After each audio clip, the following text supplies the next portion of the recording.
Thailand ও Cambodia দক্ষিণ পূর্ব এশিয়ার এই দুই প্রতিবেশী দেশের সীমান্ত বরাবর সংঘাতের এক দীর্ঘ ইতিহাস রয়েছে। দীর্ঘ বনভূমি বেষ্টিত এই সীমান্তের কিছু অংশ নিয়ে উভয় দেশেরই দাবি রয়েছে। অতীতে বেশ কয়েকবার এই দাবিতে সংঘর্ষে জড়ালেও সমঝোতায় আসে দুই দেশ, কিন্তু আবারও শুরু হয়েছে সীমান্ত উত্তেজনা। গেল 18 জুলাই স্থানীয় সময় সকালে প্রতিবেশী দেশ দুটির 6টি সীমান্ত এলাকায় গোলাগুলি ও রকেট হামলার মধ্য দিয়ে এই সহিংসতা শুরু হয়। এই সংঘর্ষে বেশ কয়েকজনের হতাহতের ঘটনাও ঘটেছে। চলমান এই সংঘাতের কারণে সীমান্তবর্তী এলাকা থেকে হাজার হাজার মানুষ নিরাপত্তার জন্য বাড়িঘর ছেড়ে পালিয়ে গেছেন। এ নিয়ে চলতি বছর দ্বিতীয়বারের মতো সংঘর্ষে জড়ালো দক্ষিণ এশিয়ার এই দুই দেশ। কিন্তু কেন বারবার সংঘাতে জড়ায় এই দুই প্রতিবেশী? চলতি বছরের মে মাসে ছোট একটি সীমান্ত এলাকার নিয়ন্ত্রণ নিয়ে থাইল্যান্ড ও কম্বোডিয়ার সেনাবাহিনীর মধ্যে গোলাগুলির মধ্য দিয়ে সংঘাতের সূত্রপাত হয়। সেই সময় এক কম্বোডিয়ান সেনা গুলিবিদ্ধ হয়ে নিহত হন। দুই পক্ষই দাবি করে যে তারা আত্মরক্ষার্থে গুলি চালিয়েছে। এ নিয়ে তখন উত্তেজনা তৈরি হয়। এরপর একটি স্থলমাইন বিস্ফোরণে কয়েকজন থাই সেনা আহত হওয়ার পর এই সামরিক উত্তেজনা আরও বেড়ে যায়। পরে দুই দেশ উত্তেজনা হ্রাসে একমত হয়, তবে সীমান্তে কড়াকড়ি নিষেধাজ্ঞা ও বাকযুদ্ধ পরিস্থিতিকে আরও জটিল করে তোলে।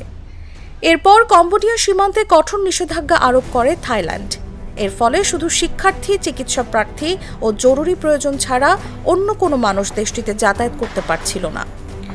এরপর বৃহস্পতিবার পুরো সীমান্তই বন্ধ করে দেয় থাইল্যান্ড। জবাবে থাই চলচ্চিত্র ও টেলিভিশন নিষিদ্ধ করে কম্বোডিয়া। এছাড়াও থাইল্যান্ড থেকে জ্বালানি গ্যাস, ফলমূল ও সবজি আমদানিও বন্ধ করে দেয় তারা। এমনকি প্রতিবেশী দেশটির সঙ্গে কিছু আন্তর্জাতিক ইন্টারনেট সংযোগ ও বিদ্যুৎ সরবরাহ স্থগিত করা হয়। থাইল্যান্ড ও কম্বোডিয়ার 800 কিলোমিটার দীর্ঘ সীমান্ত বহু দশক ধরেই বিরোধপূর্ণ।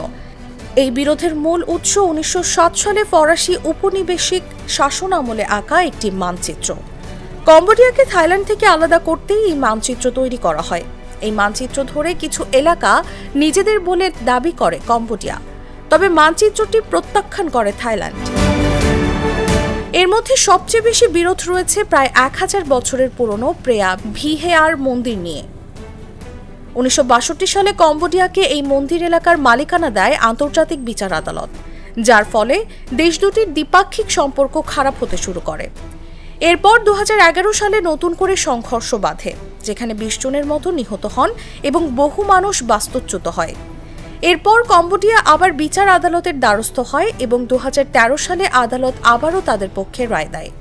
বর্তমানে কম্বোডিয়া আবার আন্তর্জাতিক বিচার আদালতের দ্বারস্থ হয়েছে, তবে আদালতের এখতিয়ার মানতে অস্বীকৃতি জানিয়েছে থাইল্যান্ড। উভয় দেশের জাতীয়তাবাদী মনোভাব দুই দেশের বর্তমান পরিস্থিতিকে আরও উত্তপ্ত করে তুলেছে। এরই মধ্যে সীমান্ত বিরোধ নিয়ে এক কম্বোডিয়ান শীর্ষ নেতার সঙ্গে ফাঁস হওয়া ফোন আলাপের পর থাইল্যান্ডের প্রধানমন্ত্রী পেতোংতার্ন সিনাওয়াত্রাকে গেল 1 জুলাই তার পদ থেকে সাময়িক বরখাস্ত করা হয়। জুন মাসে ফাঁস হওয়া ওই ফোন কলে কম্বোডিয়ার সাবেক প্রধানমন্ত্রী হুন সেনকে চাচা বলে সম্বোধন করেন সিনাওয়াত্রা এবং থাইল্যান্ডের সামরিক নেতৃত্বের সমালোচনা করেন। সমালোচকরা এসব মন্তব্যকে জাতীয় সার্বভৌমত্বের প্রতি অসম্মান হিসেবে অভিহিত করেছেন। হুন সেন পেতোংতার্নের বাবার দীর্ঘদিনের বন্ধু ছিলেন, তবে সীমান্ত বিরোধকে কেন্দ্র করে তাদের সম্পর্ক বিচ্ছিন্ন হয়ে যায়। সম্প্রতি ফাঁস হওয়া ফোনালাপ থাইল্যান্ড জুড়ে ব্যাপক ক্ষোভ ও প্রতিবাদের জন্ম দেয়। এরপর পেতোংতার্নকে সরিয়ে সাবেক প্রতিরক্ষা মন্ত্রী ফুমথম ওয়েচায়াচাইকে অন্তর্বর্তীকালীন প্রধানমন্ত্রী হিসেবে নিয়োগ দেওয়া হয়।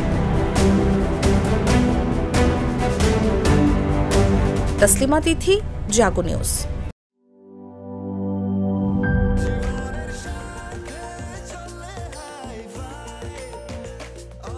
স্বাস্থ্যকর অল টাইম, সব সময়, অল টাইম হেলদি লাইফ।